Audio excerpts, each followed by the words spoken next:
3 ബീഡ്സിൻ്റെ എല്ലാ കൂട്ടുകാർക്കും പുതിയൊരു വീഡിയോയിലേക്ക് സ്വാഗതം. ഇന്നത്തെ വീഡിയോയിൽ നമ്മൾ പരിചയപ്പെടുത്തുന്നത് ഒരു സ്ലിറ്റഡ് കുർത്തിയാണ്. ഇതിൽ വർക്ക് കൊടുത്തിരിക്കുന്നത് മിററും ബീഡ്സുമാണ്. മിററിൽ മെറൂൺ കളർ ത്രെഡാണ് കൊടുത്തിരിക്കുന്നത്. ഇതിൻ്റെ കളർ വന്നിരിക്കുന്നത് അക്വാ ബ്ലൂ ആണ്. അക്വാ ബ്ലൂവിൽ വൈറ്റ് പ്രിൻറ്റിലാണ് ഇത് വന്നിരിക്കുന്നത്.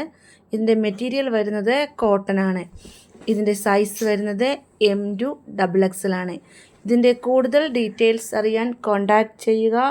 നമ്പർ 6282422376. ചാനൽ എല്ലാവരും സബ്സ്ക്രൈബ് ചെയ്യണേ. ലൈക്കും ഷെയറും തരാൻ ആരും മറക്കരുത്. ആദ്യമായിട്ട് വീഡിയോ കാണുന്നവർ ഒന്ന് സബ്സ്ക്രൈബ് ചെയ്യുകയും അതോടൊപ്പം തന്നെ ബെല്ലൈക്കൺ ക്ലിക്ക് ചെയ്യുകയും കൂടി ചെയ്യണേ. എങ്കിൽ മാത്രമേ ഞങ്ങളിടുന്ന വീഡിയോയുടെ നോട്ടിഫിക്കേഷൻ കിട്ടുകയുള്ളൂ. വീഡിയോസ് ഇഷ്ടപ്പെട്ടാൽ ഫ്രണ്ട്സിനും റിലേറ്റീവ്സിനും ഷെയർ ചെയ്ത് കൊടുക്കണേ. പുതുമയും വ്യത്യസ്തവുമായിട്ടുള്ള പുതിയ വീഡിയോകൾ കാണാൻ ചാനൽ എല്ലാവരും സബ്സ്ക്രൈബ് ചെയ്യുക. വെറൈറ്റി ആയിട്ടുള്ള മറ്റൊരു വീഡിയോയുമായി വീണ്ടും കാണാം. Thank you. Bye bye.